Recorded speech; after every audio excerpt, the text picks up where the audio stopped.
In a dystopian city ruled by the evil Van der Rohe family, the head, Hilda, annually selects 12 disliked citizens for the culling, a live, televised execution. Boy lives a simple life with his eccentric mother, who seems to be in the resistance, and his sister, Mina.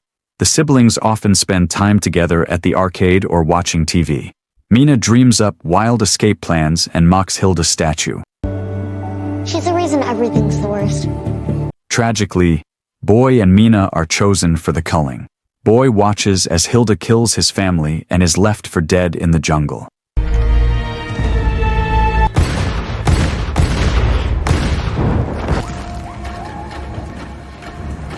Rescued by a shaman, Boy survives but becomes deaf and mute, relying on the voiceover from his favorite video game for his inner thoughts.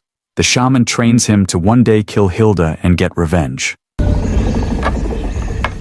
Boys hate doing chores, not me. Boy learns martial arts, strength training, and weapons use. Deadly. He practices breathing through a bamboo stick while buried in mud and eats bugs for survival. The shaman scolds him if he surfaces too soon. Oh, can't be too angry. I signed up for this. Boy also does chores and befriends two beetles. Champions of beetle.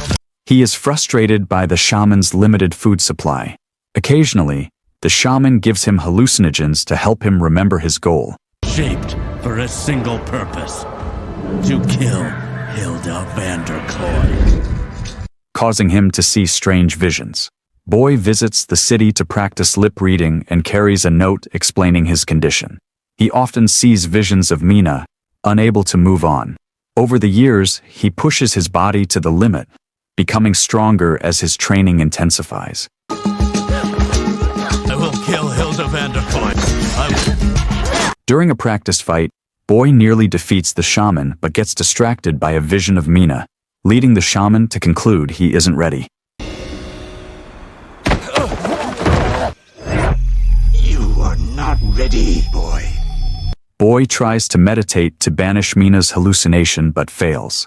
On a visit to town, Boy notices a flower girl who flirts with him, but their moment is cut short when government soldiers arrive to gather 12 people for the next culling. Amid the chaos, Boy hides and sees Gideon and Glenn, members of the Van der Rohe family. This triggers a memory of Gideon killing a rebel in Boy's home when he was a child. In the square, Glenn announces the 12 chosen for the culling.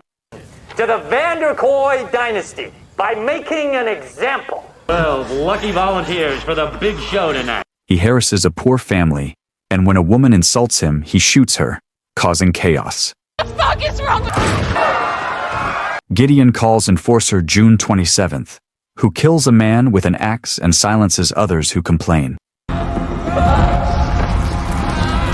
Her helmet displays words that match her speech. Boy is triggered by traumatic memories, but the shaman stops him from intervening, saying he isn't ready. With only 6 people left, Glenn scolds June 27th, who refuses to kidnap children. Boy disobeys the shaman, running along rooftops to catch up with the group. Are you fucking insane? He sneaks into a car trunk with a dead body and later watches Melanie scold her relatives for failing to capture 12 people. She orders Gideon to grab 6 more from the street. Boy sees a hallucination of Mina and argues with her, losing track of the enemy. Sneaking around the warehouse, Boy tackles the fake Mina to save her from an incoming cart and is spotted by Glenn, who sends guards after him. I think he made them angry. Okay, I can do this. Boy hides Mina in a locker and steals a gun but remembers the shaman's teaching. He himself is the weapon. You are the weapon. Ready for revenge, Boy emerges and fights the soldiers hand to hand, using powerful punches, a knife, and their own guns. As soldiers open fire, he uses a body as a shield. A slave named Beso throws Boy a gun, but it has no bullets. Boy takes a better gun from a fallen soldier, shoots a few more enemies, and hides with Beso, who offers to help kill Hilda if Boy frees him. Boy shoots the chains, freeing Beso, then returns to the fight, killing more soldiers while Beso hides. One soldier refuses to die. Boy traps the soldier's hand in a machine, but the soldier pulls free, leaving his arm behind. Boy then cuts off the soldier's legs to stop him. Fatality. Beso celebrates their victory until Glenn opens fire. Missing his shots, Beso shoots back, hitting Glenn in the leg. Boy prepares to kill Glenn, but Beso reminds him they need information. Glenn reveals that Hilda has a party before the culling each year. Beso then drops the heavy object on Glenn's head, killing him. Before the culling ceremony, Hilda throws a huge banquet for the whole batshit crazy family. The duo leaves the warehouse, and Boy notices a shadow watching from afar. Beso takes him to the Resistance's secret location, only to find it empty. Suddenly, Boy is held at gunpoint by Benny, who lowers his weapon when Beso vouches for him. Where is everyone? Where's the rest of the team? Benny explains that soldiers attacked and killed all the rebels except him. Boy struggles to read Benny's lips due to his strange dialect. Beso learns that his girlfriend is dead and has a breakdown, so Boy comforts him. They plan to infiltrate the party, but Boy is distracted by memories of Mina and still carries a drawing she made as a child. As Beso and Benny explain the plan, Boy nods along, guided by Mina's vision. June 27, she is head of security. Understand? Keep nodding. Look impressed. They gather weapons, leave in a van, and reach the mansion. They knock out a few guards and a chef, whose uniform Boy uses to enter the party. Deeply confused. Disguises. Right, I'm a chef. Boy, unfamiliar with the chef's duties, awkwardly wanders the house and gets distracted by Meckerel. Beso, disguised as a guard, sees him and reminds him to stay focused.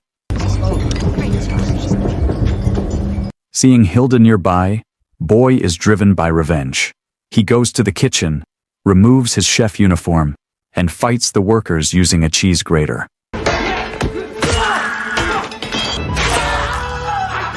He kills them in horrifying ways, then grabs a butcher's knife and heads to the dining hall.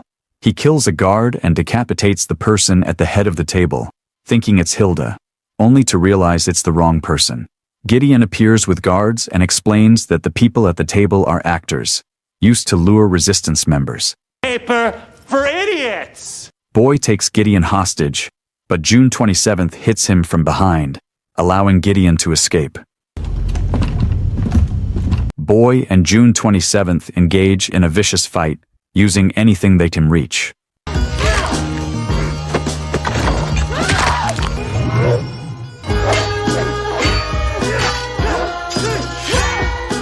Boy lands a solid hit and removes June 27th's helmet, but he gets distracted by a vision of Mina, giving June 27th the chance to push him over a railing, knocking him unconscious.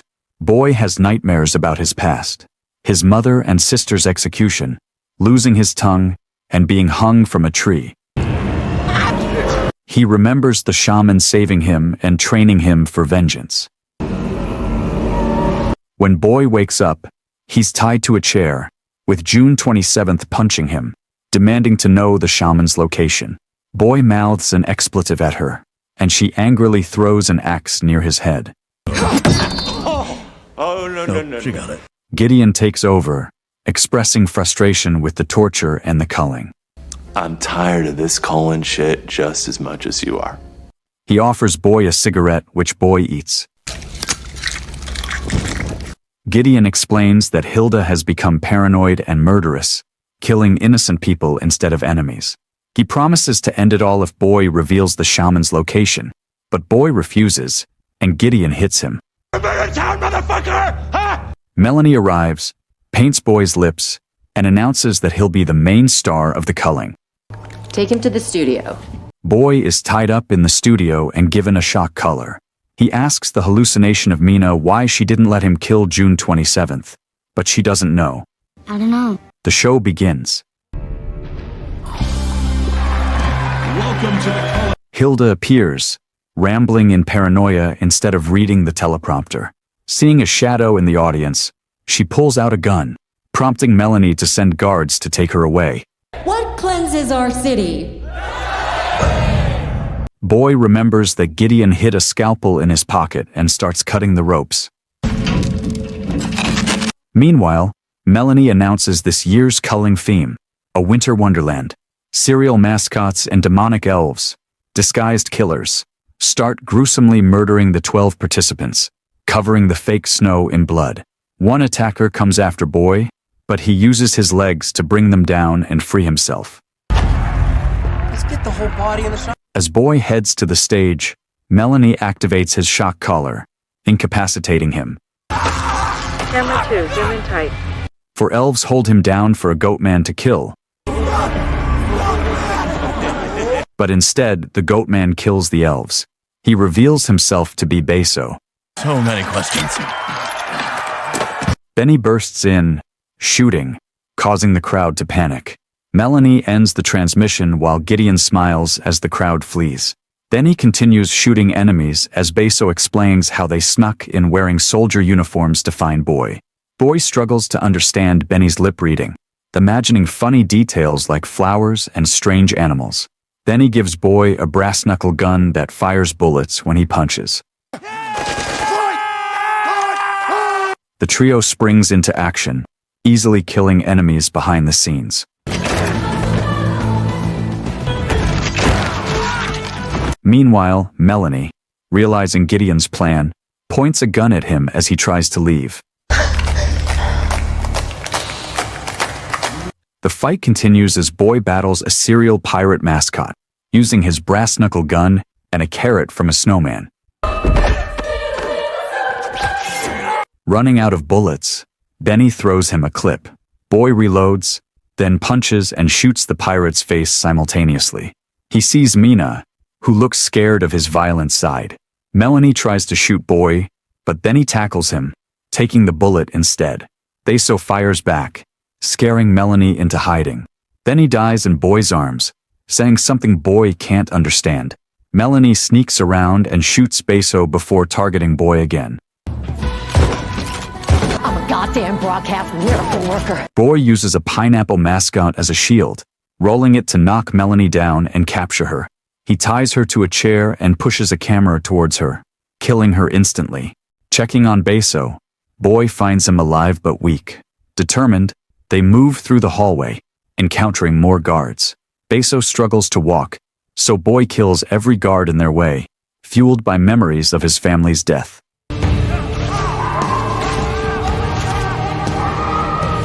After several minutes of violence, Boy realizes Beso has died from his wounds. Nearby, he finds Gideon also shot by Melanie. With his last energy, Gideon gives Boy a keycard to Hilda's bunker. Boy prepares to kill Gideon out of mercy, but Mina appears. Boy tells her she is dead, and that he doesn't need her. You're not real. Listen to me. I'm your sister. The hallucination disappears, and Boy kills Gideon. Boy enters the elevator, and Hilda appears on the screen, telling him he'll die for nothing. Boy shows Mina's drawing, indicating he's doing it for her, which causes Hilda to hang up. The elevator takes him to the bunker, and when the doors open, the guards don't shoot. June 27th escorts Boy to the main room, where he sees family paintings that include him and Mina as children. Hilda rushes to hug him and apologizes for not recognizing him, revealing that Boy and Mina are actually her children. As Hilda explains, Boy starts to remember the truth. Your mother is dead. This is your mother. Hilda killed your family. It's me. He had been at the calling not as a victim, but as a participant. The real victims were the shaman, his son, a woman Boy thought was his mother, and her daughter. Hilda had forced Boy to shoot them, but he had a breakdown after killing the children and the woman. His erratic shooting caused panic, allowing the shaman to escape. Overcome with guilt, Boy fled into the jungle. The shaman found him and started to choke him but stopped when he got an idea. He kidnapped Boy and brainwashed him, changing his memories. The shaman injured Boy, making him believe the wounds were from the government. He cut out Boy's tongue and burned his ears to make him more controllable. Back in the present, Hilda finishes the story by revealing that Boy has been killing his aunts and uncles. She also reveals that June 27th is actually Mina. Boy falls to his knees in shock. Hilda slaps him when he doesn't react, concluding he isn't her son anymore, and orders Mina to kill him. Believing Boy isn't her brother anymore, Mina starts beating him and prepares to kill him with an axe. She freezes when Boy raises his hand, remembering the day with the statue, and turns to kill Hilda instead. A family member activates an alarm, and soldiers open fire as Boy and Mina run to hide. They steal hidden weapons and fight their way down the corridor, making a formidable team.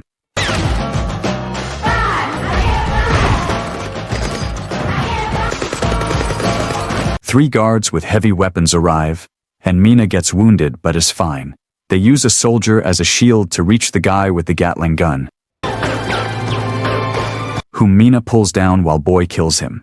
As more soldiers arrive, Boy and Mina run to the elevator to escape. Hilda explains she has been searching for Boy all these years and hurt people because she thought they had harmed him.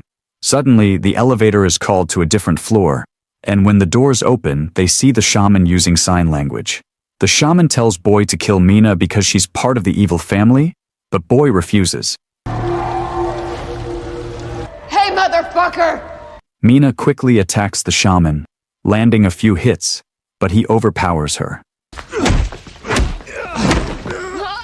When he's about to kill her, Boy intervenes, causing the shaman to drop her.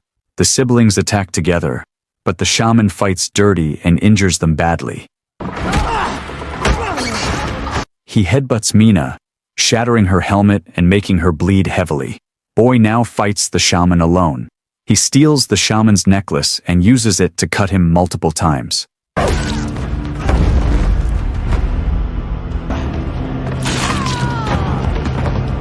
As they struggle, Boy drops the necklace, and the shaman uses it to cut Boy's leg and arm. Boy grabs the shaman's hands, and with the help of a vision of his younger self, he forces the necklace down, finally killing the shaman. In physical and emotional pain, Boy checks on Mina and confirms she's alive. Go. She urges him to escape, but he picks her up and says, "It's better to have a player too." They leave together, reminiscing about their days in the arcade. Sometime later, the siblings are in an abandoned building, eating cereal like old times.